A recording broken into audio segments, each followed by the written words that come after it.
Welcome back, everyone. My name is Gina Watts, and co-hosting with me today is the wonderful Star Wars fan, I was wondering, like, she's about to say something. What is she saying? Andrew McPeak. So good to be with you, Gina. And I do like Star Wars. You do. If you believe that school should be more than just essays and GPAs, if you believe that EQs are as important as IQs, if you expect amazing things from the next generation, then friends, you are in the right place because we believe that too. And today, if you believe that failing is just the first step towards success, then you are definitely going to love this episode. That you are, yeah. We are both believers in failure, and I'm sure many of our listeners are too. But if you're not, we might convince you by the end. But before we get there, we got to do our question of the week. So this is a fun one. What is the craziest thing you've ever done on a dare from someone else? This question. You know, I was thinking about it, and honestly, I can't even make it up. I am a person that growing up playing Truth or Dare, I always was like, I'll tell the truth. I'll tell the truth. Like you're an open book. Yeah, I just never really did the dares. Like, I don't know. I am an open book, but I also don't know if maybe the people I was with, I just didn't trust on what kind of dare they were going to give me. Well, that's like, very true. Is the dare too dangerous? Because when I was growing up, my friends always called me the mom. You were the ones that was like, I don't know if we should do this. Yeah, I was like taking care of people, you know, always like that. So and you're still playing that role today. I am. I can't help it. but I'm sure, I am confident that you have a wonderful story to tell us. I have definitely done some dares. That would be a difference between you and I in this one. But yeah, I remember birthday parties where we were like, okay, run down this hallway and you got to jump over this couch. Or I had a crazy group of friends. Or at one friend's birthday party, he had a pool and the back porch had an awning that went kind of right up next to the pool. And so we were like, okay, we're going to go up to the second floor, go out a window, jump off the awning into the pool. And of course, we all did it, and it was awesome. But probably like the craziest thing I ever did on a dare was go cliff jumping. So, Cliff jumping? Yeah. Into what? A lake. Okay. Yep. I wanted to make sure that our listeners knew that there was something yes, other so there than was, the hard I grew earth. up in Nashville. We have several lakes in Nashville. Percy Priest is one of those. And there's a spot, if you know where to go, kind of off the beaten path where you can jump. And it's like 25, 30 feet, somewhere in there. Okay. It's long enough that you jump thinking you're going to hit the water, and you have a moment in the air to think, I'm still falling. And then you hit the water. That was the most memorable part of that experience is like, I jump, I'm falling, I'm still falling, and then I hit the water. So you should try it sometime. No. I dare you to do that. No, I can't. I can't do it. Now, the look on your face is like, just shut it down. We're not doing it. Can't do it. I love these stories, though. Moving from funny dares to something like more serious is really how we handle failure. Yeah. Embracing failure and learning to fail forward is critical, especially in education. Yes. It's something we see as essential for growth and resilience. I just wonder how much space we make for it. Yeah. Not only for us, but also for our students, right? So today we're diving into the concept of what we call failing forward. You might have heard that in other places, but it's really about how schools can create an environment where students and teachers feel free to take risks, to innovate, and to not be afraid of failing, because we recognize failure can be a good thing. And it's such a hard thing to talk about, I think, at times. You know, I've had to even make sure that I'm aware of how I talk about it to people, because I tend to be, when I'm thinking about ideas, I'm like a risk taker and I'm excited about change, but that's not how everybody feels about it. You know, failing's hard. It's a hard thing to talk about. You know, we have all failed, but most of the time, just kind of like we duck our heads and pretend it never happened and hoping like, did anybody just see me trip? Yeah. In fact, that's the very first thing we do after we trip is we get up and then we look around. Yeah. Right? I want to make sure nobody saw me Or do we that. get up and dance, because I tend to fall in public. I don't know if we get up and dance. Gina. Gina gets up and dances. I mean, at least I'll entertain people while I fall. Oh, there's so many good things we have left to do together, Gina. Really, but when we're talking about failure, it's the belief that the idea here is that failure isn't a setback. Yeah, it really Instead, isn't. failure is an opportunity, right? Mhm. It's an opportunity for growth. It's seeing the red marks left on my test, right, as stepping stones to success. Like, I just learned how to not do that, Right. and now I'm going to be better next time. Exactly. It's like the saying goes, fall 7 times, stand up 8. By embracing this mindset, we can foster a culture of resilience and continuous improvement in our schools. Yeah, and this isn't a new idea either. It's not like you and I are coming up with this on this podcast. Historically, some of the greatest advancements in history came after repeated failures. Think of Thomas Edison, right?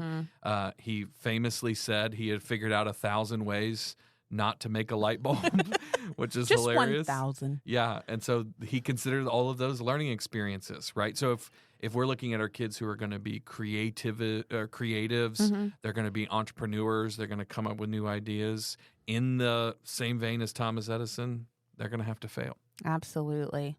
You know, in education, the fail forward approach is all about preparing students for an unpredictable future.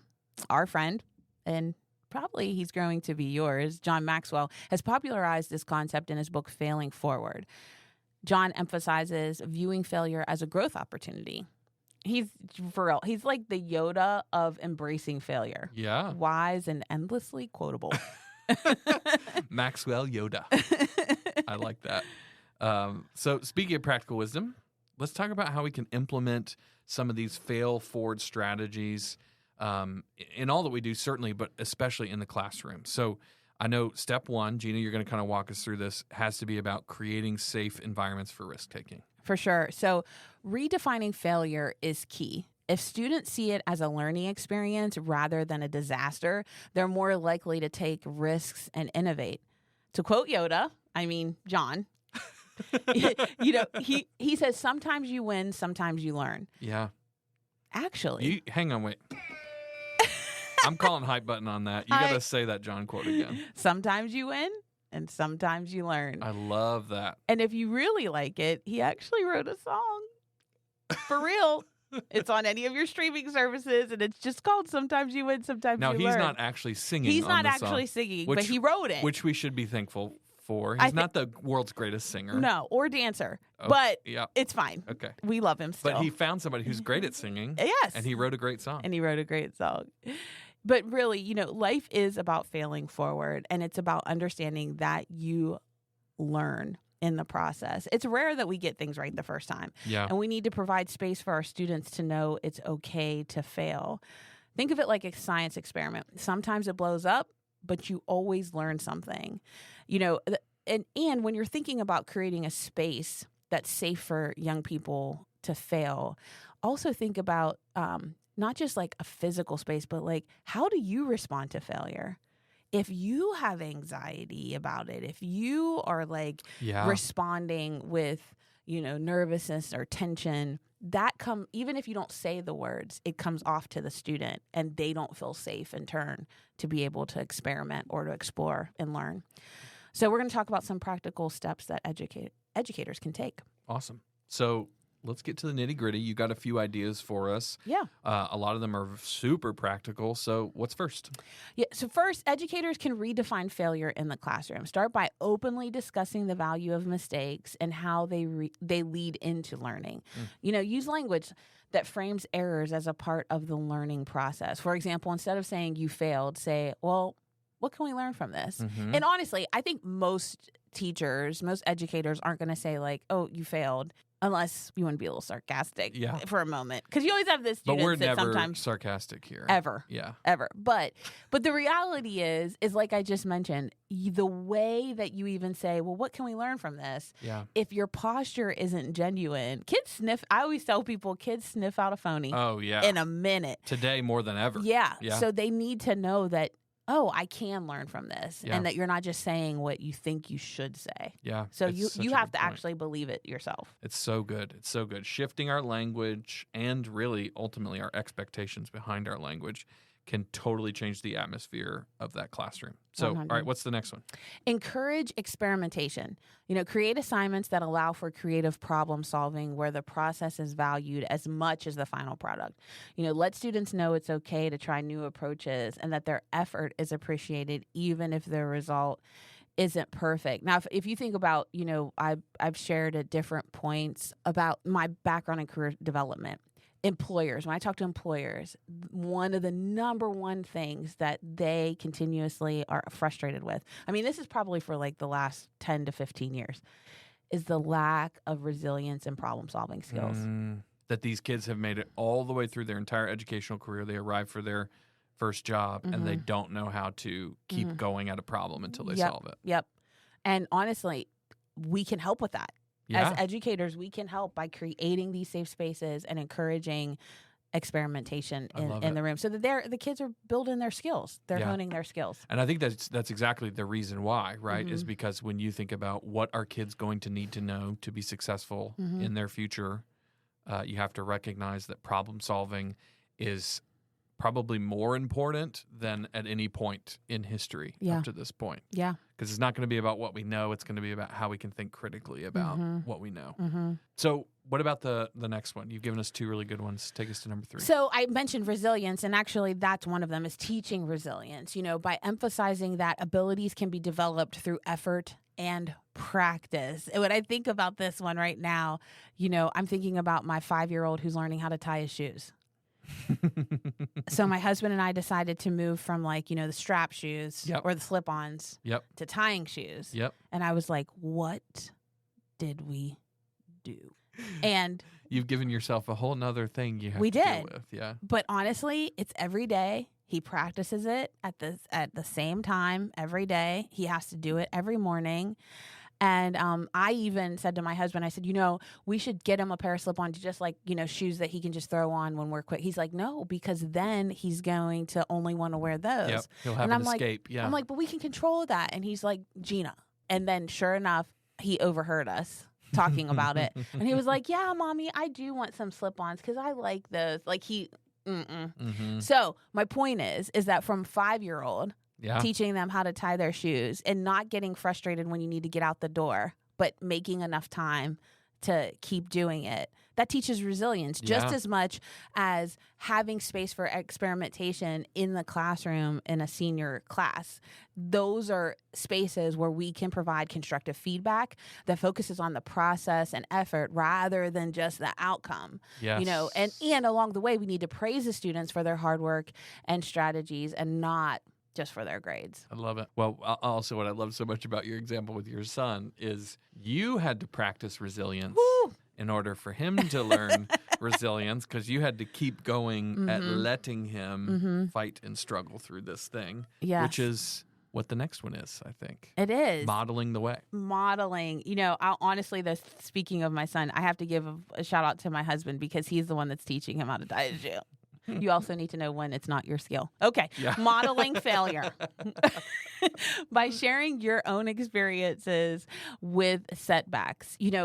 There's an appropriate amount of transparency that we should have with students or as administrators with our staff. Sharing with people that you, too, have failed is really important strategy. So when teachers and school leaders talk about their failures and what they learn from them, it shows the students that failure is a natural part of the learning journey. This transparency can be very powerful, especially in a time where we think we see and know people's stories because of social media, and we see the glitz, we see the glamour, and I'm not talking about just famous people, I'm talking about us. We post what we want people to know. The problem with that is people don't know everything that's happened behind the scenes or over the years that allowed you to get to that moment. Absolutely. And there is a amount of transparency that's appropriate. Yep. Yeah, that's true. You gotta gauge it. Don't tell them everything. You don't need to know all the business. But you are exactly right. If a student never sees a teacher walk through that process. And I've actually visited schools and been in classrooms before when I've actually seen a teacher go, oh, Miss Smith just made a mistake. Somebody tell me what mistake did I just make on the board? And it's such a powerful, because she's doing two things at once when she does that. One, giving them a chance to think critically, but two, modeling it's okay to make a mistake, to go, hit yourself on the head like, can't believe I did that. Right. And then move on. I love that modeling thing. To what you just said, though, too, even the example you gave, she also didn't call herself names. Yeah. Or treat herself with disrespect. Yep. She just said, It's a part of I life. made a mistake. Yep. Can somebody tell me what it was? Yep. So she was ready to receive feedback. Oh, we could stop right there and do a whole lesson. We could. On that quick example off the top of your head. That was good. Yeah. That was good. But yeah, it's about the way. It's about the way that we model the failure. Yeah. Yeah. All right. Take us to the next one. All right. So this, crucial. Professional development for teachers on adopting a fail-forward mindset is a great start. This can include training on innovative teaching methods and how to handle setbacks productively.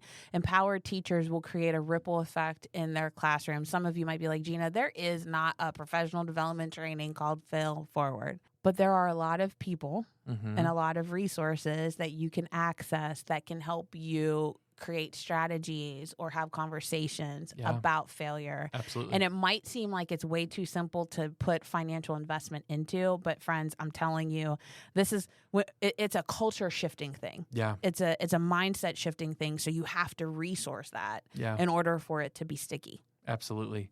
So, I mean, a great place to start is maybe there's somebody that you want to talk to about failure. Send them this podcast. Yeah. Go, hey, listen to this. I want to talk about it later. Another way, we've already mentioned the John Maxwell book, Failing Forward. Pick up a copy of that and start some conversations. It can be really easy to do professional development in that way. Okay. Take us on to one more. Collaborative learning. I think it's something that has been, like a catchy or trendy phrase for a number of years, but encouraging it and executing it is another thing. So group projects and problem-solving activities that allow students to learn from each other's mistakes and successes, it gives space for there to be a community effort. When students work together, they see failure as a shared learning experience, not a blaming experience or a, well, so-and-so. Everybody listening, did you like group projects? Yes or no? I believe everybody says no, right? No. Universal answer. And if you were an overachiever, you probably were I really will do didn't everything. like it. And I will do everything. Yep. So you just super serve because you want to make sure the grade's a good grade and a good outcome, right? The solution to the group project problem is to just turn it back into a solo project. And so this collaborative learning environment and having standards from the beginning. Yeah. So I think having structure, standards, expectation, so that there's group norms, there's a good work done together to get them ready to do it, but there's a true collaborative experience can be a game changer. Love it. Love it. And what I love so much about that too is that it's going to create opportunities not only for students to learn to call one another out on mistakes in a really healthy, solid communication way, but also learn to receive feedback from other people. When somebody goes, hey, I don't think you did that part right, to go, oh my gosh, you're so right. Thank you for sharing that with me.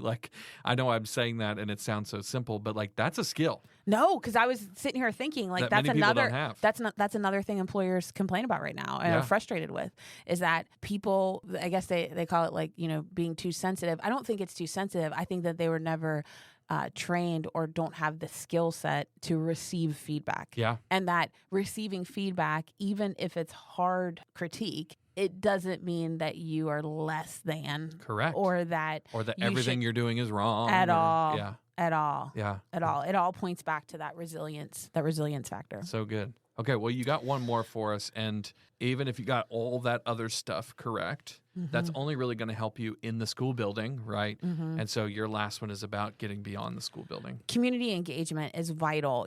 Organizing events and meetings to discuss school initiatives and gather feedback is really important. It's important for parents and the community to be involved. They can support the fail-forward approach at home, making the educational experience more cohesive. And also, it's a shared language thing. In various episodes of our podcast, I'm sure we'll talk about how important it is to have shared language, how important it is to to not only have the administrator have a language and share that with the teachers, but the teachers to have that experience and share it with the students, and the students to share it with their parents. And if everybody, imagine if everybody has that shared language and that shared understanding of even just one concept, like failing forward, that creates community transformation. It absolutely does. It changes how everybody can function in supporting one another. So. Absolutely. And I think in the same way that this kind of fail forward approach might be foreign to a lot of teachers, it's definitely going to be foreign to a lot of parents. It's one of the biggest challenges in the parenting world right now is parents who see their kids struggling and think the solution is for my kid to not struggle anymore, and therefore I should just step in and solve it, right? Nope. Whether I do that homework project or, I've talked to teachers who go, the kids wheel their science projects in the door, and I'm like, parent did that, parent did that, parent did that. It's so very obvious because they're a third grader. Of course, they can't build their own volcano or submarine or whatever it is. And I think a lot of parents think that that's the right approach. So if the school, in engaging those parents and the other community members, can make that clear, it makes a massive difference, and it has long-term benefits. It does. Embracing a fail-forward approach enhances student engagement and improves teacher satisfaction, believe it or not. Students who feel safe taking risks are more engaged and more motivated. It leads to them having better academic performance. And teachers who are in supportive environments, they innovate more. They know they have permission to fail. And it reduces their burnout and improves retention. Plus, it seems like schools that embrace failure are better able to adapt when changes come along, right? Exactly. Schools that view failure as part of the process are more innovative and honestly, they're more resilient. They're better equipped to handle changing demands, foster a culture of continuous improvement. Like, I wonder, that would be a great research, is to see what was the risk-taking or problem-solving quotient or failing forward quotient of schools before COVID, before the pandemic, and looking at the ones that, how they behaved and what they did. And the results that they saw, versus ones that didn't really have that permission to take risks or that problem-solving community environment. That would be. I think a lot of schools probably lost the appetite for risk in the wake of COVID. For sure. So just to sum it all up here in a nutshell, it seems like embracing failure, or at least recognizing that it's a part of education, leads to a brighter future for literally everyone involved, right? So by redefining failure, encouraging risk-taking, fostering growth mindsets, building supportive school cultures, we literally can turn setbacks into valuable learning experiences for students. I agree, Andrew. And, we can continue to journey toward innovation and excellence in education, but let's celebrate the power of failure. I would love even if there were like weeks dedicated to celebrating the failures that we took. Together we can create a culture of resilience, creativity, and continuous improvement. So here's to failing forward along the way. Absolutely. Cheers to that. This is so solid, so practical. But it did just remind me of a story. It was really, actually, it's some research that we came across a couple years ago, myself and Tim, our founder, about how we can help students handle their failure better. So some researchers, and I'll just tell this really quick, researchers from Stanford, Yale, Columbia, and other places, it was a whole research team got together. I think it was back in 2014, so a while back, but the stuff they learned is just as valuable today as it was back then. They gathered high school students, and the goal of the study was to find out what kind of feedback is most helpful when students have underperformed on an assignment. So that's a fancy way of saying they failed, right? They didn't get 100%. And what they were trying to figure out is what could you say to help a student kind of bounce back from that negative experience that they had or the failure that they experienced. So they had middle school, high school teachers assign an essay writing assignment to their students. So the students turned the assignment in. The assignments, the essays were then graded. So they marked them up crazy with red lines. And the experiment was actually where they would change what they wrote at the top of the paper, right? So I don't know if you remember when you get an assignment back, your teacher says, it was a really good idea, but you need to work on your spelling or whatever. So they literally experimented with dozens of phrases that they hypothesized this might help. And what they did is they told the students who got this assignment back, it is totally up to you, completely voluntary. But if you would like to, you can edit your paper based on the feedback you got and turn it back in. Okay. Right? So completely voluntary. And they wanted to see, could we find a phrase or phrases that would make students more on their own decide to voluntarily, make this change.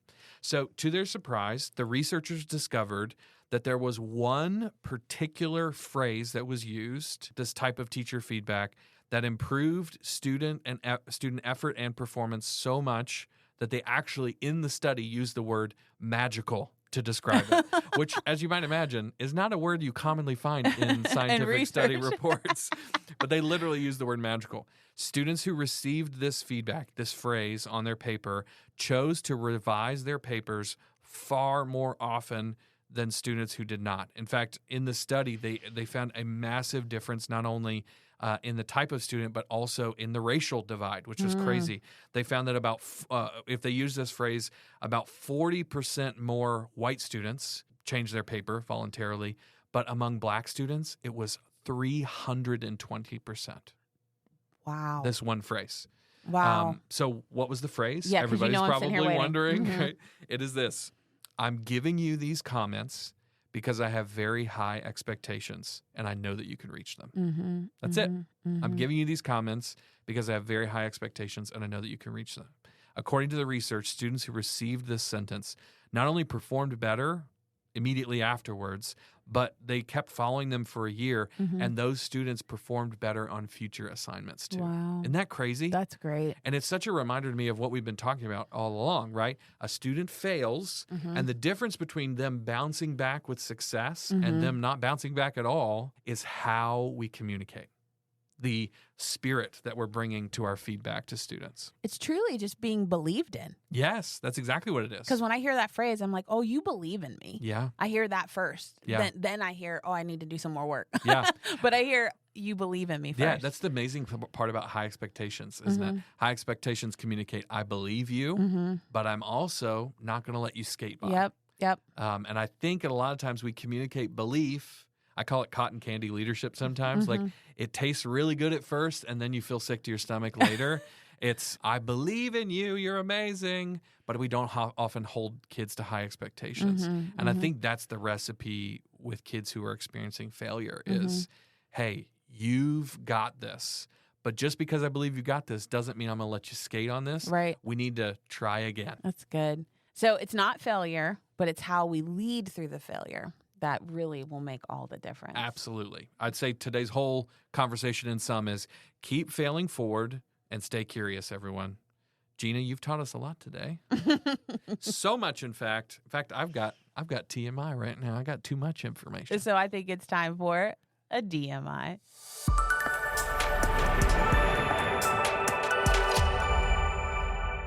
Andrew, do you want to kick us off with our don't miss it today? Yeah.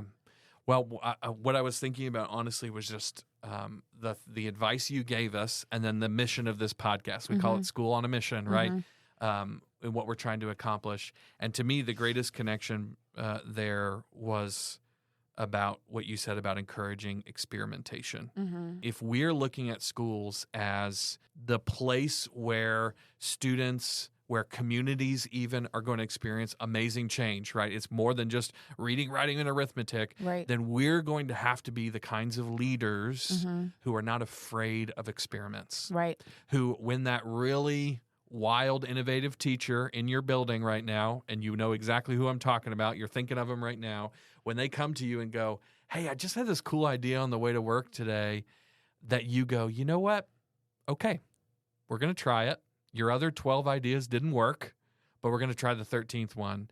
Or when a group of students comes to you and has a really big idea and you're thinking, these 15-year-olds have no idea how hard what they just said is actually going to be. Right. That we don't let those things become excuses. Right. And that we're encouraging inside of our building experimentation, because we know that the difference between us getting to where we want to go and us staying stagnant where we are is having a building full of people who are not afraid of failure, Right. Who are excited about trying new things, who are pushing boundaries and coming up with ideas. That's the kind of leadership we need right now. So I loved that idea of allowing for experimentation. That's good. What about you? That's good. The research that you noted, specifically the comment, which was, I'm giving you these comments because I have very high expectations and I know that you can reach them.